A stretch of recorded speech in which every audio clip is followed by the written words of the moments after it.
Halo anak-anak, berjumpa kembali dalam kegiatan belajar di rumah bersama Ibu Tere, Guru SDN Wahibur Kabupaten Sumba Tengah, Provinsi Nusa Tenggara Timur.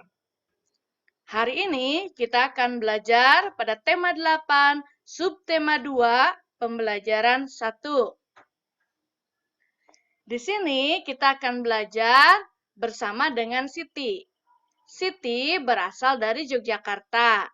Apakah kalian tahu di mana letak Provinsi Yogyakarta? Ya, Yogyakarta merupakan salah satu provinsi yang ada di Pulau Jawa. Yogyakarta juga mempunyai banyak sekali keunikan. Di antaranya yang pertama adalah Tugu Yogyakarta. Tugu Yogyakarta ini merupakan salah satu ikon wisata dari kota Yogyakarta. Tetapi dalam sejarahnya, Tugu Yogyakarta ini juga mempunyai nilai magis karena berhubungan dengan kepercayaan masyarakat yang ada di dalam pemerintahan keraton itu sendiri. Kemudian yang berikutnya ada Candi Prambanan. Candi Prambanan terletak di perbatasan antara Jawa Tengah dan Provinsi Yogyakarta. Nanti kita akan membahas mengenai Candi Prambanan ini karena berkaitan dengan salah satu cerita fiksi yang sangat terkenal. Yang berikutnya, di Yogyakarta juga ada upacara adat Grebeg Maulid. Nah, upacara adat ini dilaksanakan setiap kali ada perayaan Maulid Nabi. Kemudian, berikutnya pada saat perayaan Grebeg Maulid ini, mereka akan mengusung gunungan-gunungan sebagai persembahan. Kemudian yang berikutnya ada transportasi andong. Mungkin di daerah kalian namanya bukan andong, tetapi di Yogyakarta namanya adalah andong. Coba kalian amati gambarnya. Ternyata kuda menarik gerobak andong. Ya, apakah di daerah kalian juga terdapat keunikan-keunikan? Setiap daerah pasti memiliki keunikan tersendiri yang bisa berupa keunikan fisik dan keunikan sosial budaya. Contoh keunikan fisiknya berupa sungai, gunung, sawah, dan bentuk rumah. Sedangkan keunikan sosial budaya dapat berupa adat istiadat, seni, dan bahasa. Coba kalian amati gambar rumah adat yang ada di layar. Masih ingatkah kalian pembelajaran kita yang lalu? Rumah adat apakah namanya?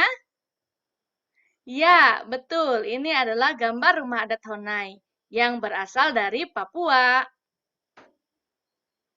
Nah, anak-anak, tadi Bu Tere mengatakan bahwa di Candi Prambanan itu ada cerita rakyat yang sangat terkenal.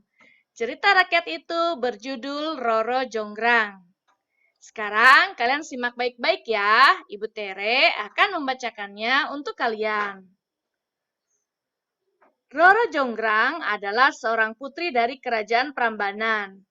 Raja Prambanan, ayah Roro Jonggrang, gugur dalam pertarungan melawan Bandung Bondowoso dari kerajaan Pengging. Akibatnya, Bandung Bondowoso menguasai kerajaan Prambanan. Bandung Bondowoso yang tamak menginginkan Roro Jonggrang sebagai permaisurinya. Roro Jonggrang tidak mau diperistri oleh Bandung Bondowoso. Akhirnya, ia pun mengajukan sebuah syarat. Aku bersedia menjadi permaisurimu, Bandung Bondowoso, tetapi ada syarat yang harus kau penuhi. Jika berhasil, aku akan menikah denganmu. Namun, jika kau gagal, izinkan aku pergi, kata Roro Jonggrang. Apapun yang kau minta akan aku penuhi, Roro Jonggrang. Jika aku gagal memenuhinya, aku akan mengembalikan kerajaan ini kepadamu, sahut Bandung Bondowoso angkuh. Aku minta kau membangun 1000 candi untukku. Semua harus selesai sebelum matahari terbit esok, sahut Roro Jonggrang. Baiklah, aku pasti berhasil memenuhi syarat yang kau buat, jawab Bandung Bondowoso angkuh. Bandung Bondowoso meminta bantuan pasukan jin untuk membangun 1000 candi. Dalam sekejap bangunan candi mulai tampak. Roro Jonggrang panik. Dia mengadu kepada Bisumi dayang kepercayaannya. Bisumi mempunyai ide untuk menggagalkan pekerjaan Bandung Bondowoso. Dia segera memerintahkan para dayang untuk menumbuk lesung dan membakar jerami. Suara lesung bertalu-talu dan semburat api yang memerah di langit membuat suasana seperti pagi hari. Ayam-ayam jantan berkokok bersahut-sahutan. Mendengar kokok ayam jantan, pasukan jin terkejut. Hari sudah pagi, kami harus pergi. Teriak pasukan jin sambil bergegas meninggalkan Bandung Bondowoso dan candi-candi yang telah mereka bangun. Roro Jonggrang mendatangi Bandung Bondowoso. Roro Jonggrang segera menghitung candi-candi yang sudah selesai. Candi-candi ini hanya ada 999, kurang satu candi, kata Roro Jonggrang kepada Bandung Bondowoso. Bandung Bondowoso tidak percaya dengan perkataan Roro Jonggrang.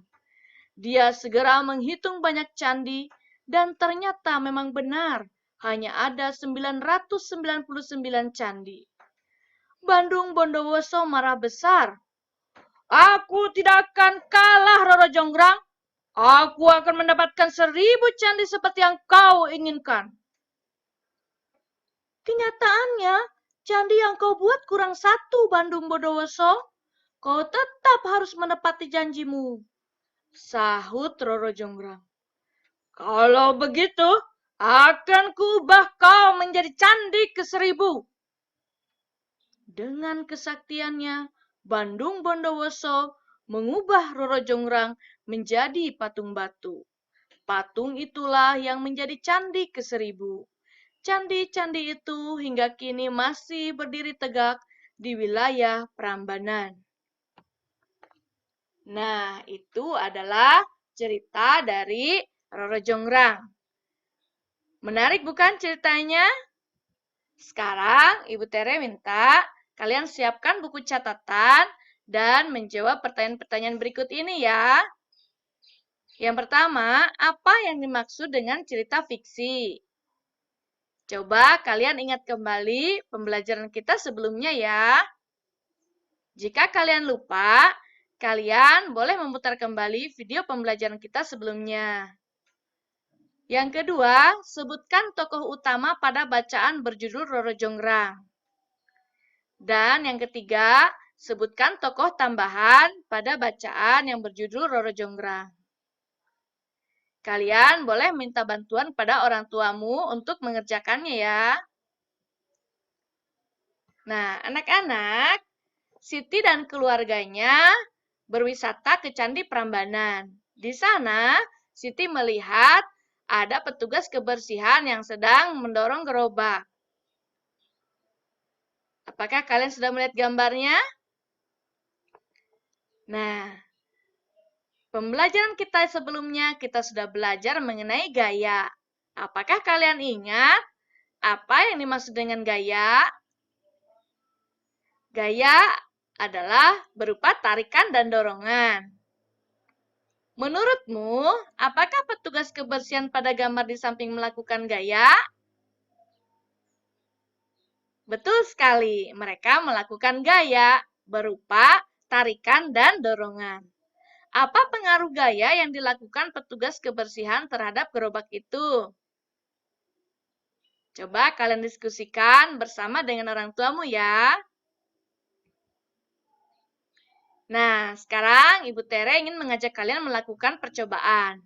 Pada percobaan pertama, sambil kalian melihat gambar, menurutmu apa yang terjadi pada bola yang ditendang? Berikutnya, apa yang terjadi pada bola yang dihentikan? Jika kamu menggerakkan bola dan temanmu menghentikan bola, apa kesimpulanmu tentang pengaruh gaya? Silahkan tuliskan hasil pengamatan kalian di buku masing-masing ya.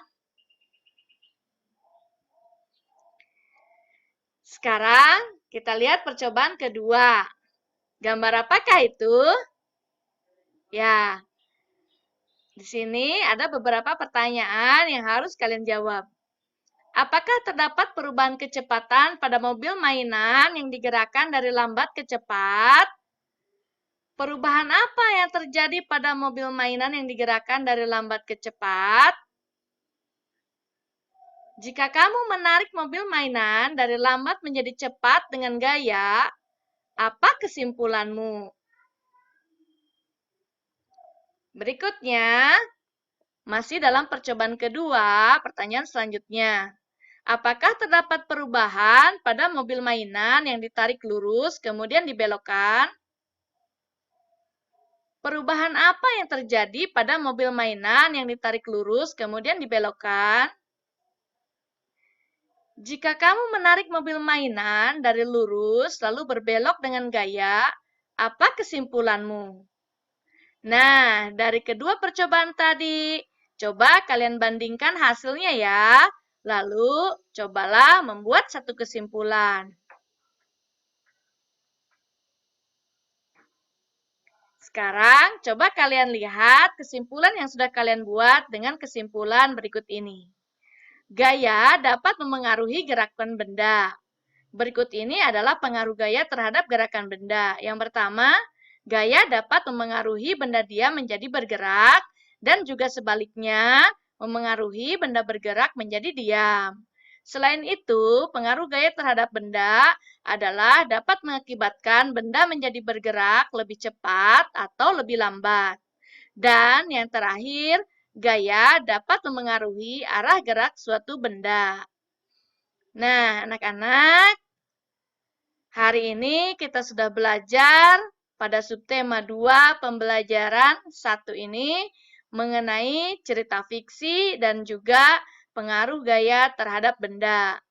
Semoga kalian semakin mengerti dan memahami materi yang sudah Ibu Tere sampaikan ya. Sampai di sini dulu pembelajaran kita. Jangan lupa klik like dan subscribe channel video ini. Dan bagikan video ini kepada teman-temanmu ya, agar semakin banyak yang mendapatkan manfaatnya. Terima kasih.